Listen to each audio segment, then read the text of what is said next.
여러분 안녕하십니까? 예, 팡터바 시간입니다. 정기 예언서 세 번째 시간이고요. 오늘은 사무엘상 1장 9절부터 22절까지니까 뭐 1장 나머지 부분을 다루도록 그렇게 하겠습니다.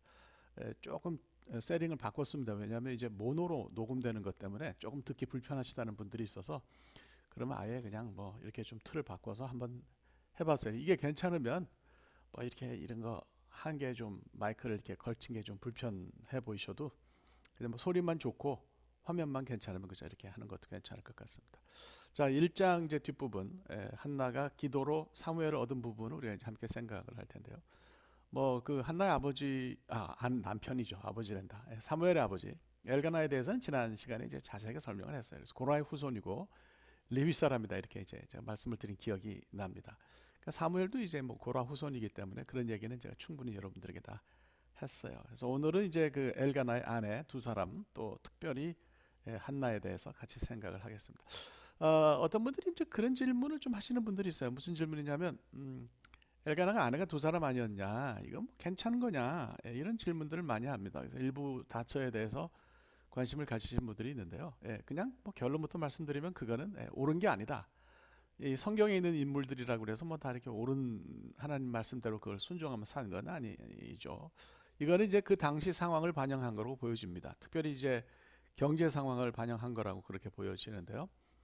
그러니까 그 여성이 혼자서 오늘하고 다르니까 여성이 혼자서 먹고 살기가 어렵고 그러기 때문에 남자가 두 명 혹은 세 명의 이 여자들을 책임지고 또 거기서 나오는 자녀들을 책임졌다 이렇게 여러분들이 이해하시면 될 것 같아요. 그러니까 성경의 기본 정신이 일부 다처의 죄를 옹호하거나 용인하는 것은 절대 아니다. 뭐 다른 건 아니고요. 하나님이 처음 지으신 사람을 생각해 보시면 아담에게도 하와만 있었잖아요. 아담과 하와가 1대1이었어요. 똑같아요. 이게 서로 차별이 없어요. 남성과 여성의 존재의 가치에 있어서는 차별이 없다고 하는 것은 뭐 너무 당연한 얘기겠습니다. 다른 말이 필요가 없는 거죠.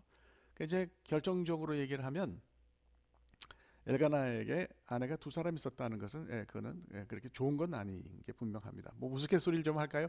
세상에서 제일 불쌍한 남자가 아내가 둘 있는 사람이라 이런 우스갯소리도 있어요. 그러니까 그 뭡니까 엘가나 집안에도 늘 싸움과 분쟁이 있었잖아요. 집안이 평안할 날이 없었어요. 보면은 그건 좋은 게 아닌 거죠. 이거를 뭐 선악의 문제로 그렇게 따질 수는 없는데요. 하여간 엘가나가 굉장히 고통스러웠을 거다. 이건 뭐 틀림이 없겠습니다.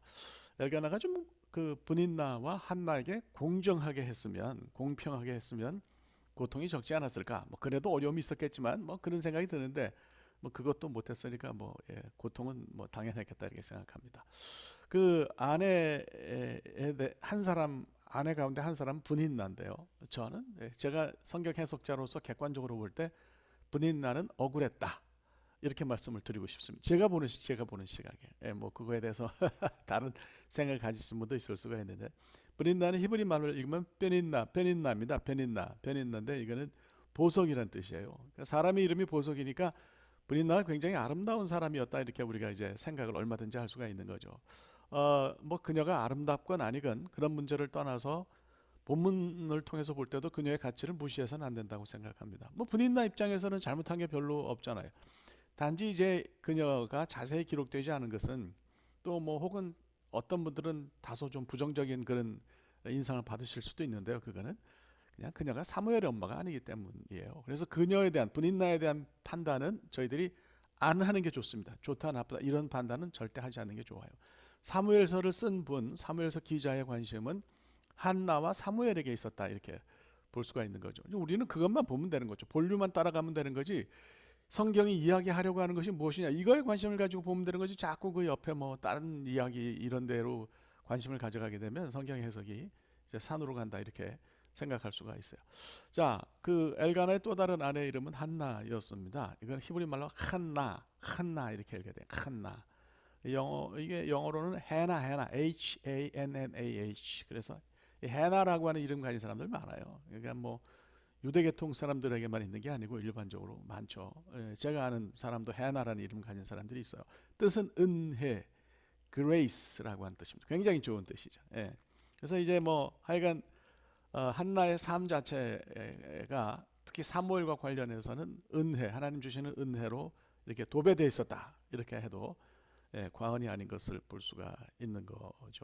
자, 그녀는 처음에는 자녀를 낳지 못했어요. 나중에는 사무엘을 낳고 그 후에도 계속해서 자녀를 낳았는데 그전에는 그러질 못해서 고통을 많이 당했던 것 같아요.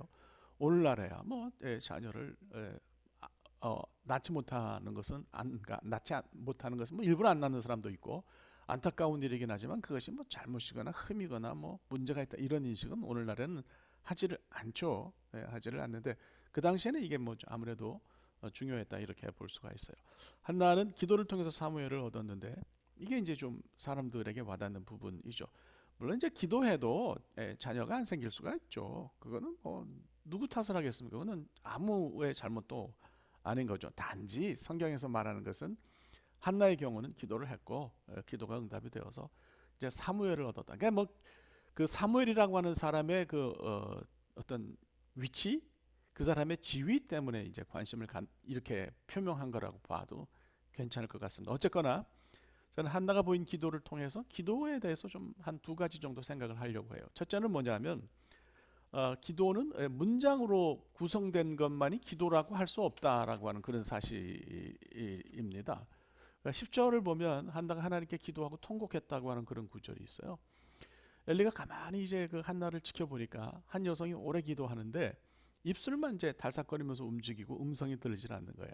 그래서 구절을 보면 우리가 실로에서 먹고 마셨다 그러잖아요. 그러니까 이제 절기가 돼서 제사드리러 올라오면은 음식도 먹고 성소에서 음식을 먹는 것이 그 당시에 이제 어떤 풍습이었으니까 제가 실로를 가니까 정현호 박사님이 실로 성소에 있는 바로 앞산에서 도자기가 많이 출토됐다고 그런 얘기를 해요. 그래서 그건 무슨 뜻이냐 그랬더니 거기서 실로에서 예배를 드리고 그 산을 가로질러 가서 거기서 음식을 먹고 먹은 음식의 도자기는 다 파쇄해가지고 땅에 묻은 흔적이라고 그렇게 이야기를 하시는 걸 들었습니다. 그러니까 실로에서 사람들이 뭐 먹고 마시는 것이 이거 이제 그 고고학적으로도 고증됐다 이렇게 말씀을 드릴 수가 있어요. 그래서 구절을 보면 엘리는 아마 이제 한나가 포도주를 많이 마시고 취한 것으로 그렇게 생각했던 것 같아요. 그래서 13절에 취한 줄로 생각했다 이런 말씀이 분명히 있잖아요. 그러면서 한나 보고 너 포도주 좀 끊으라고 그렇게 이야기를 합니다. 그러니까 15절에 이제 한나가 이야기하죠. 제사장님 혹은 뭐 사사님 뭐 엘리는 그러니까 제가 취한 게 아니에요. 하나님 앞에서 내 심정을 통한 것뿐이다. 원통함과 격분함이 내 마음에 있기 때문에 그것을 하나님께 토해놓은 거다 이렇게 얘기해요. 저는 이제 분명히 말씀드리는 것은 뭐냐면 그 통곡도 기도라고 하는 것을 제가 말씀을 드리고 싶어요. 비명도 기도고요. 소리 지르는 것도 기도예요. 그러니까 문장을 만들 수 없을 정도로 안타까움이 있으면 하나님은 그것도 들으세요. 구약 성경을 읽어보면 기도를 이게 히브리 말로 콜은 소리란 뜻이에요. 소리로 표현하는 경우가 굉장히 많습니다. 하나님이 문장으로 된 말도 들으시지만 소리도 들으신다는 거죠. 원통함이 많으면 안에 막 너무 슬프고 안타까우면 문장이 아니라 소리를 낼 수밖에 없는 것이 우리인데 하나님이 그런 소리를 내면 들으신다는 얘기예요. 그 911의 미국에서의 경우죠. 전화를 해가지고 하고 소리 지르고 전화를 딱 끊으면 잠시 후에 뭐 불차 뭐 경찰차 구급차 세대가 도착하잖아요. 그쪽이 장난으로 전화하시면 벌금 무니까 절대 그건 하시면 안 되는데 제가 말씀드리는 것은 기도가 그런 성격이 있다. 하나님은 우리를 보시고 우리가 내는 소리 안에서 우리의 마음을 읽으시는 거지 꼭 문장만이 기도가 아니다. 문장 기도가 잘못됐다는 뜻은 또 아닙니다. 오해는 하시지 마시기 바라요.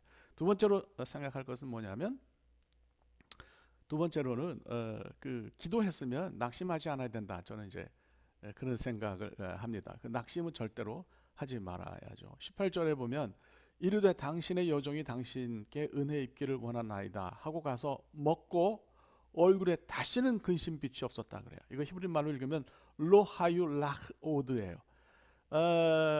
직역을 해볼까요? 직역을 하면 이전과 달랐다. 그녀가 다시는 이전과 같지 않았다. again 다시 그런 모습을 보이지 않았다는 뜻이에요. 쉽지 않은 일이긴 하지만은 기도하면 이전과 다른 모습을 보이라고 이 본문이 이야기하는 거죠. 기도하기 이전으로 돌아가서 여전히 슬퍼하고 아파하면 기도가 의미가 없어지는 거겠죠. 사실 아직 문제는 해결되지 않았어요.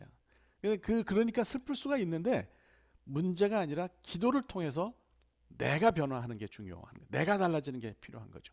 기도가 갖는 힘은 문제를 해결하기에 앞서서 나를 바꾸는 능력이 있어요.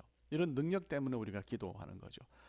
그래서 기도의 첫째 가는 목적은 뭐 우리가 원하는 것을 듣는 것, 그것도 기도의 중요한 이유지만 그건 두 번째고요. 첫 번째는 기도자를 바꾸는 거예요. 우리가 달라져야 되는 거죠. 그래서 그런 생각을 여기서 한나의 기도에서 볼 수가 있는 것 같습니다. 여러분 잘 보시고 한나의 기도를 통해서 우리도 이런 기도를 할 수 있게 되기를 바랍니다. 오늘 여기까지 하죠. 네, 고맙습니다. 감사합니다.